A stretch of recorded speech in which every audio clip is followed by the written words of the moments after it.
അപ്പോൾ ഇങ്ങനെ ഒരു ചിത്രം തന്നാൽ നമുക്ക് ഇക്വേഷൻ അറിയാം. നമ്മൾ കൊടുക്കാൻ പോണ ഇക്വേഷൻ എന്ന് പറയുന്നത് A P into P B equal to P C into P D കൊടുത്താൽ നമുക്ക് ബാക്കിയായി നിൽക്കുന്ന ആ ഒരു ലെങ്ത്തും കൂടി കിട്ടും. അപ്പോൾ അത് കണ്ടെത്തിക്കഴിഞ്ഞാൽ നമുക്ക് ആൻസർ ആവും. ഇവിടെ നോക്കുക, എ പി എന്നുള്ളിടത്ത് നമുക്ക് കിട്ടിക്കുന്നത് 12 ആണ്. എ പി ബി എന്നുള്ളത് നമുക്കറിയില്ല, അപ്പോൾ പി ബി തന്നെ കൊടുത്തു. പി സി എന്നുള്ളത് 6 ആണ്. പി ഡി എന്നുള്ളത് 4 ആണ്. ഓക്കെ, അപ്പം അതിന്ന് P B equal to 6 into 4 into 12 ഇങ്ങോട്ട് കൊടുത്താൽ ബൈ 12 ആവും. നമുക്ക് കട്ട് ചെയ്ത് കളയാൻ പറ്റുന്നൊക്കെ കട്ട് ചെയ്ത് കളയാം. 6നെയും 12നെയും കട്ട് ചെയ്താൽ 2 കിട്ടും. 4നെയും 2നെയും കട്ട് ചെയ്താൽ എന്ത് കിട്ടും? 2 കിട്ടും. ഓക്കെ, അപ്പോൾ പി ബി ഈക്വൽ ടു നമുക്ക് എന്ത് കിട്ടി? 2 കിട്ടി. അങ്ങനെയാണെങ്കിൽ എ ബി എന്ന് പറയുന്ന ടോട്ടൽ ഇവിടെ നമ്മൾ ചിത്രത്തിൽ നോക്കുമ്പോൾ എ ബി എന്ന് പറയുന്ന ഈ ടോട്ടൽ ഡയമീറ്ററിന്റെ ലെങ്ത് 12ഉം 2ഉം കൂടി 14 ആയി. ഓക്കെ, ഡയമീറ്റർ 14 ആണെങ്കിൽ ഇതിന്റെ റേഡിയസ് എന്താ കിട്ടുക? 7 കിട്ടും.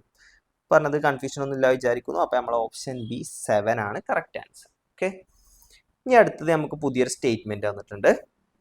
Read the following statements. The diagonals of a parallelogram with the opposite vertices 4, 5 and 1, 3 cut each other at 5, 12. അതായത് ഒരു പാരലലോഗ്രാം ഉണ്ടെങ്കിൽ, ഇപ്പോൾ ഒരു പാരലലോഗ്രാം ഉണ്ട്, അതിൻ്റെ ഏതോ ഒരു ഓപ്പോസിറ്റ് വെർട്ടസിൻ്റെ പോയിന്റ് ആണ്. ഓക്കെ, എതിർമൂലകളുടെ സൂചക സംഖ്യ 4, 5, 1, 3 ഒക്കെ ആണ് എന്നാണ് പറയുന്നത്. അങ്ങനെയാണെങ്കിൽ ഇതിൻ്റെ ഡയഗണൽസ് കട്ട് ചെയ്യണ ഈ പോയിന്റിന്റെ കോർഡിനേറ്റ് 5/2 4 ആണെന്നാണ് പറയുന്നത്. ആണോ എന്ന് ചെക്ക് ചെയ്യാൻ ഒറ്റ കാര്യം നോക്കിയാൽ മതി. അതായത് ഇതിന്റെ എന്താണോ നോക്കിയാൽ മതി, മിഡ് പോയിന്റ് മധ്യബിന്ദു ആണോ നോക്കിയാൽ മതി. ആണല്ലോ അല്ലെ, ഇവിടെ 5/2 4 തന്നെയാണ് ഇവിടെ ഈ പോയിന്റ് വരിക. അപ്പോൾ ഒന്നാമത്തെ സ്റ്റേറ്റ്മെന്റ് കറക്റ്റ് ആണ്. ഓക്കെ, ഈ രണ്ടാമത്തെ സ്റ്റേറ്റ്മെന്റ് നോക്കാം.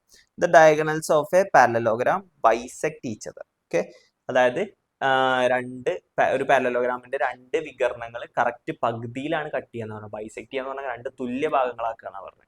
കറക്റ്റ് ആണല്ലോ അല്ലേ? അതുകൊണ്ട് തന്നെയല്ലേ നമുക്ക് ഇങ്ങനെ കിട്ടിയത്. അപ്പൊ രണ്ടും കറക്റ്റ് ആണ്, ഒന്ന് മറ്റേതിന്റെ റീസണും ആണ്. ഓക്കെ, അപ്പൊ നമുക്ക് ഓപ്ഷൻ ഇവിടെ തന്നിരിക്കുന്നത് both statements are true and is the reason for 1. Okay, അപ്പോൾ ഓപ്ഷൻ സി ആണ് ഇവിടെ കറക്റ്റ് കേട്ടോ. രണ്ടും കറക്റ്റും ആണ്, അതതിന്റെ റീസണും ആണ്. ഓക്കെ, അടുത്ത ക്വസ്റ്റ്യനിലേക്ക് പോവാം. Volume of 2 spheres are in the ratio. വോളിയത്തിന്റെ റേഷ്യോ എത്രയാണ്? 125:64. ഓക്കെ, 125:64 ആണ്. അങ്ങനെയാണെങ്കിൽ റേഡിയസിന്റെ റേഷ്യോ ആണ്. ഓക്കെ, റേഡിയസിന്റെ റേഷ്യോ കിട്ടിയാൽ ഏരിയന്റെ റേഷ്യോ കിട്ടാൻ നമ്മൾ സ്ക്വയർ എടുക്കും. വോളിയത്തിന്റെ റേഷ്യോ എടുക്കാൻ നമ്മൾ എന്താ എടുക്കുക? ക്യൂബ് എടുക്കുക. അപ്പൊ ഏതിന്റെയൊക്കെയോ ക്യൂബ് എടുത്തപ്പോഴാണ് നമുക്ക് എന്ത് കിട്ടിക്കുന്നത്? 125:64 എന്ന് കിട്ടിയത്. അപ്പൊ ആ നമ്പർ ഏതിന്റെ ക്യൂബ് ആണെന്നുള്ളത് മനസ്സിലാക്കിയാൽ ആൻസർ ആയി. ഓക്കെ, നമുക്ക് നോക്കാം. 125 എന്ന് പറയുന്നത് ആരുടെ ക്യൂബാണ്? 5ന്റെ ക്യൂബാണ്. ഓക്കെ, അതേപോലെ 64 എന്ന് പറയുന്നത് ആരുടെ ക്യൂബാണ്? 4ന്റെ ക്യൂബാണ് എന്ത് പറയുന്നത്? 64 എന്ന് പറയുന്നത്. അപ്പോൾ ആൻസർ 5:4. ഓപ്ഷൻ സി 5:4 ആണ് വരുന്നത്. ഓക്കെ, ഇനി marks of students got 10 subjects R 72, 45, 76, 46. Okay, ഒരു 10 സ്റ്റുഡൻസിന്റെ മാർക്ക് തന്നിട്ടുണ്ട്. ഇനി നമ്മളോട് അതിന്റെ മീഡിയം കണ്ടെത്താനാണ് പറഞ്ഞത്. അപ്പൊ നമ്മളതിന് ആദ്യം എന്ത് ചെയ്യണം? അസെൻഡിങ് ഓർഡറിലോ അല്ലെങ്കിൽ ഏത് ഓർഡറിലോ എഴുതണം? ഡിസെൻഡിങ് ഓർഡറിലോ എഴുതണം. ഇപ്പൊ അസെൻഡിങ് ഓർഡറിൽ എഴുതുമ്പോൾ ഇവിടെ ഫസ്റ്റ് വരിക 45 വരും, പിന്നെ 46, പിന്നെ 48, പിന്നെ 48 കഴിഞ്ഞാൽ 51 ഉണ്ട്. ഫോർത്ത് ടേം എന്ന് പറയുന്നത് 51 ആയിരിക്കും. പിന്നെ 51 കഴിഞ്ഞാൽ 56 ഉണ്ട്. അപ്പോൾ ഫിഫ്ത്ത് ടേം എന്ന് പറയുന്നത് 56 ആണ്. നമ്മൾ ചെയ്യുക ഫിഫ്ത്ത് ടേമും 6th ടേമും കൂടി പ്ലസ് ചെയ്യും, എന്നിട്ട് 2 കൊണ്ട് ഡിവൈഡ് ചെയ്യും. ഓക്കെ, ഫിഫ്ത്ത് ടേം കിട്ടി. ഇനി 6th ടേം കിട്ടാൻ 58 കിടക്കണം. ഓക്കെ, ഇപ്പോൾ 56ഉം 58ഉം പ്ലസ് ചെയ്യണം. അപ്പം നമുക്ക് 100ഉം 114 കിട്ടും. 114നെ ഡിവൈഡ് ചെയ്താൽ 57 ആൻസർ കിട്ടണം. ഓപ്ഷൻ എ 57 എല്ലാവർക്കും കിട്ടിയിട്ടുണ്ടാവും എന്ന് വിചാരിക്കുന്നു. അടുത്ത ക്വസ്റ്റ്യൻ നല്ലൊരു ക്വസ്റ്റ്യൻ ആണ്. ഈ ഒരു 3 ടേം ഒരു സമാന്തര ശ്രേണിയിലെ അടുത്തടുത്ത ടേംസ് എന്നാണ് പറയുന്നത്. 3 ടേംസ്. അങ്ങനെയാണെങ്കിൽ എക്സിന്റെ വാല്യൂ കണ്ടെത്തണം. ഓക്കെ, അപ്പം നമുക്ക് തന്ന കാര്യം 2x - 2, അതേപോലെ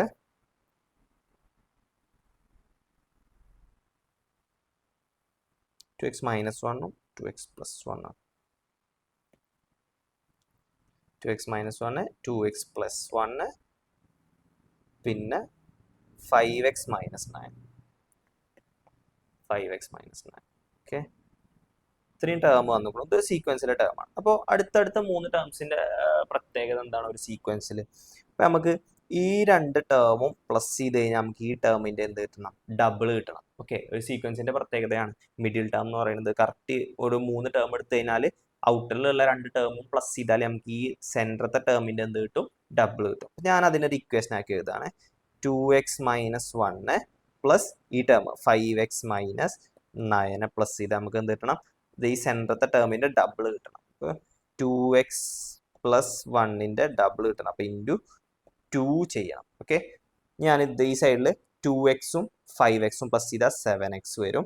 -1ഉം -9ഉം പ്ലസ് ചെയ്താൽ -10 വരും. ഓക്കെ, സീക്വൽ ടു ഇപ്പുറത്ത് 2നെ 2 കൊണ്ട് മൾട്ടിപ്ലൈ ചെയ്യണം. 2 × 2x എന്ന് പറയുന്നത് 4x വരും. അതേപോലെ 2 × 1 എന്ന് പറയുന്നത് 2 വന്നു. ഓക്കെ, ഇവിടെ 7x -10, ഇവിടെ x ഉള്ള ടേമിനൊക്കെ നമുക്ക് ഒരുമിച്ച് കൊണ്ടുവരാം. ഇവിടെ 7x ഉണ്ട്. ഈ +4xന് ഇങ്ങോട്ട് വരുമ്പോൾ -4x വരും. അതേപോലെ -10നെ അങ്ങോട്ട് കൊണ്ടുപോകുമ്പോൾ +10 ആവും. 10 + 2 = 12 വരും. അപ്പോൾ 7x ന്ന് 4x കുറച്ചാൽ 3x, 10 + 2 12 വന്നു. അപ്പോൾ x = 12/3 എന്ത് വരും? 4 വരും. അപ്പോൾ എക്സിന്റെ വാല്യൂ നമുക്ക് കിട്ടേണ്ടത് എന്താണ്? 4 ആണ്. അപ്പോൾ ഓപ്ഷൻ ഡി ആണ്, 4 ആണ് ആൻസർ വരുന്നത് കേട്ടോ. ഓക്കെ, അപ്പോൾ അടുത്ത ക്വസ്റ്റ്യൻ നമുക്ക് ഇങ്ങനെ ഫിഗർ തന്നിട്ടുണ്ട്. STR എന്ന് പറഞ്ഞ ഈ ആംഗിൾ ആണ് ചോദിച്ചിരിക്കുന്നത് കേട്ടോ.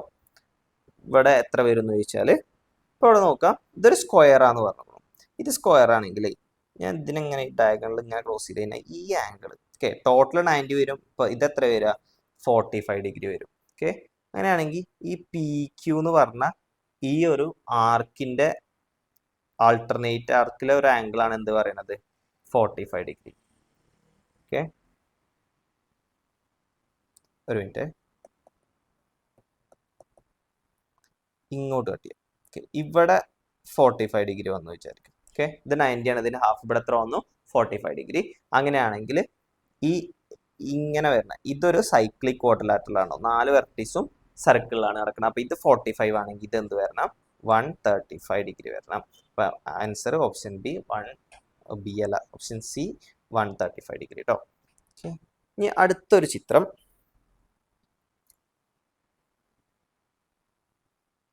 ഓക്കെ, ഈ സ്ക്വയറിന്റെ ഒരു സൈഡ് എന്ന് പറയുന്നത് 5 സെന്റിമീറ്റർ ആണ്. അതിലൊരു 2 സെന്റിമീറ്റർ ഭാഗം നമുക്ക് എന്ത് ചെയ്തിട്ടുണ്ട്? ഷെയ്ഡ് ചെയ്തിട്ടുണ്ട്. പിന്നെ നമുക്കൊരു സ്റ്റേറ്റ്മെന്റ് തന്നാണ്, ഒരു dot is put inside the square without looking it. The probability that the dot lies on the shaded part and unshaded part are equal. Okay, shade ചെയ്ത പാർട്ടിലും ഷെയ്ഡ് ചെയ്യാത്ത പാർട്ടിലും ആവാനുള്ള പ്രോബബിലിറ്റി സെയിം ആണെന്ന് പറയുന്നത്. ഒരിക്കലും സെയിം ആവില്ലല്ലോ. ഇത് 2 അല്ലേ വന്നിട്ടുള്ളൂ, ഇത് ടോട്ടൽ 5 ഉണ്ട്. ഓക്കെ, ഈ ഭാഗം ടോട്ടൽ 3 വരും. ഓക്കെ, അപ്പോൾ ഒരിക്കലും ഇതെന്താവില്ല, ഈക്വൽ ആവില്ല. അപ്പോൾ ഒന്നാമത്തെ സ്റ്റേറ്റ്മെന്റ് ഫാൾസ് ആണ്. ഇനി രണ്ടാമത്തെ സ്റ്റേറ്റ്മെന്റ് നോക്കാം. A dot is put inside the square without looking it. The sum of the probabilities of dot being on the shaded part and unshaded part is equal to 1. Okay, total probability എന്ന് പറയുന്നത് എത്ര ആവുന്ന പറയുന്നത് 1 ആണ്. അത് correct ആണ്. ഏത് probability ആണെങ്കിലും ടോട്ടൽ പ്രോബിലിറ്റി എപ്പോഴും എന്തായിരിക്കും? 1 ആയിരിക്കും. ഓക്കെ, അപ്പോൾ സ്റ്റേറ്റ്മെന്റ് 1 ഫാൾസ് ആണ്, statement 2 is true, statement 1 is false. അപ്പോൾ ഓപ്ഷൻ ബി ആണ് എന്ത് വരുന്നത്? കറക്റ്റ് വരുന്നത്. ഓക്കെ, ഇനി നമ്മൾ അടുത്ത ക്വസ്റ്റ്യനിലേക്ക് പോവാം. നമുക്കിവിടെ കുറച്ച് ഫിഗേഴ്സ് തന്നിട്ടുണ്ട്. ഇതിലേതാണ് കറക്റ്റ് എന്നാണ് ചോദിച്ചിട്ടുള്ളത് കേട്ടോ. ഓക്കെ, ഇവിടെ 30, 60, 90 ആണ് ആദ്യത്തെ തന്നിട്ടുള്ളത്. 30, 60, 90 ആണെങ്കിൽ ഇത് റോങ് ആണ്. 30യുടെ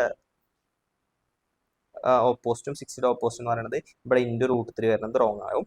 അടുത്തത് ഇത് നോക്കുമ്പോൾ ഇതും 30, 60, 90 വന്നത്. 30യുടെ ഓപ്പോസിറ്റ് 7√3, 90യുടെ ഓപ്പോസിറ്റ് 14√3. അതുവരെ കറക്റ്റ് ആണ്. ഇത് കറക്റ്റ് ആവുമോ? ഇവിടെ 7√3നെ √3 കൊണ്ട് മൾട്ടിപ്ലൈ ചെയ്താൽ നമുക്ക് എന്താ കിട്ടുക? 21. അപ്പോൾ ഓപ്ഷൻ ബി എന്താണ്? കറക്റ്റ് ആണ്.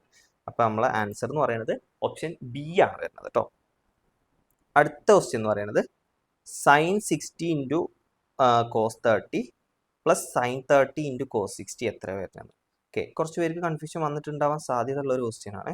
അപ്പോൾ sin 60യുടെ വാല്യൂ നമുക്കറിയാം, √3/2 ഇൻറ്റു cos 30യുടെ വാല്യൂം എന്താണ്? √3/2 ആണ്.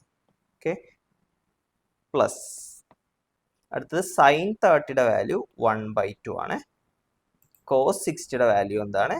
1/2 ആണ്. ഓക്കെ, ഇതിനെ പ്ലസ് ചെയ്ത് കഴിയുമ്പോൾ നമുക്ക് √3 × √3 3 വരും. 2 × 2 4 വരും. അതേപോലെ 1 × 1 1, 2 × 2 4. പ്ലസ് ചെയ്യുന്ന സമയത്ത് 4/4 ഈക്വൽ ടു ആൻസർ എന്താ വരുന്നത് 1 ആണ് വരുന്നത്. അപ്പോൾ ഓപ്ഷൻ ബി 1 ആണ് നമുക്ക് കറക്റ്റ് ആൻസർ ആയിട്ട് വരുന്നത് കേട്ടോ. ഓക്കെ, അടുത്ത ക്വസ്റ്റ്യൻ എന്ന് പറയുന്നത് നമുക്കൊരു ഫിഗർ തന്നിട്ടുണ്ട്.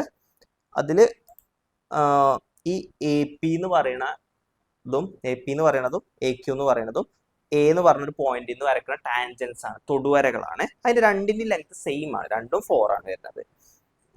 അങ്ങനെയാണെങ്കിൽ ഈ റേഡിയസ്, ഈ സർക്കിളിന്റെ റേഡിയസ്, ഈ വൃത്തത്തിന്റെ ആരമാണ് നമുക്ക് കണ്ടെത്താൻ കേട്ടോ. അപ്പൊ രണ്ടും 4 ആണ്, അതേപോലെ ഈ ആംഗിൾ 90 ഡിഗ്രിയും ആണെന്ന് ക്വസ്റ്റ്യനിൽ തന്നിട്ടുണ്ട്. അങ്ങനെയാണെങ്കിൽ ഇത് 90 ആണെങ്കിൽ ഈ ആംഗിൾ എത്ര വരേണ്ടത് 90 തന്നെ കിട്ടണം. പിന്നെ ഈ രണ്ട് ആംഗിൾസ് ഉറപ്പായിട്ട് 90 ആണല്ലോ, തൊടുവരയും ആരും, ടാൻജന്റും റേഡിയസും തമ്മിലുള്ള ആംഗിൾ. അങ്ങനെയാണെങ്കിൽ ഇത് രണ്ടും 4 ആണെങ്കിൽ ഇതിന്റെ ഓപ്പോസിറ്റ് ഉള്ള രണ്ടെണ്ണം എന്ത് തന്നെ കിട്ടണം 4 തന്നെ കിട്ടണം. അപ്പൊ ഇതിന്റെ റേഡിയസ് എന്ന് പറയുന്നത് ഓപ്ഷൻ ബി 4 സെന്റിമീറ്റർ വരും, ആരം 4 സെന്റിമീറ്റർ കിട്ടണം കേട്ടോ. ഓക്കെ, അതേപോലെ നമ്മളോട് പറഞ്ഞത് അടുത്ത ക്വസ്റ്റ്യൻ x² + px + q എന്ന് പറഞ്ഞിട്ട് ഒരു പോളിനോമിയൽ തന്നിക്കുക. ഇനി നമ്മൾക്ക് പിയും ക്യൂവും കണ്ടെത്തുക വേണ്ടത്. അതിന് വേണ്ടി നമ്മളോട് പറഞ്ഞു തന്നത് ഇതിന്റെ പരിഹാരം, ഇതിന്റെ സൊല്യൂഷൻ എന്ന് പറയുന്നത് ഏതൊക്കെയാണ് 3ഉം 4ഉം ആണ്. ഓക്കെ, അങ്ങനെയാണെങ്കിൽ x = 3ഉം x = 4ഉം ഇതിന്റെ സൊല്യൂഷൻ ആണ്. അങ്ങനെയാണെങ്കിൽ നമുക്ക് ഈ പോളിനോമിയലിനെ എങ്ങനെ എഴുതാൻ പറ്റും, അതിന്റെ നേരെ ഓപ്പോസിറ്റ് x - 3 × x - 4 എന്ന് എഴുതാൻ പറ്റും. അങ്ങനെയാണെങ്കിൽ ഈ പോളിനോമിയൽ നമുക്ക് എങ്ങനെ എഴുതാം, അത് മൾട്ടിപ്ലൈ ചെയ്യുമ്പോൾ x × x x² x × -4 -4x -3x -3 × 4 +12 വരും. ഓക്കെ, അപ്പം answer x² - 12x x² - 7x +12 എന്ന് വരും. അപ്പം ഈ പിന്റെ പൊസിഷനിൽ ഇവിടെ കിടക്കുന്നത് -7 ആണ്, ക്യൂവിന്റെ പൊസിഷനിൽ 12. അപ്പം -7ഉം +12ഉം. ഓപ്ഷൻ ഡി ആണ് കറക്റ്റ് ആൻസർ ആയിട്ട് വരുന്നത് കേട്ടോ. ഓക്കെ, അപ്പോൾ ഇത്രയും ക്വസ്റ്റ്യൻസ് ആണ് ഇതിൽ ഉണ്ടായിരുന്നത്. കൺഫ്യൂഷൻ ഒന്നും ഇല്ലാന്ന് വിചാരിക്കുന്നു. ഓക്കെ, എല്ലാവരും എക്സാമിന് നന്നായിട്ട്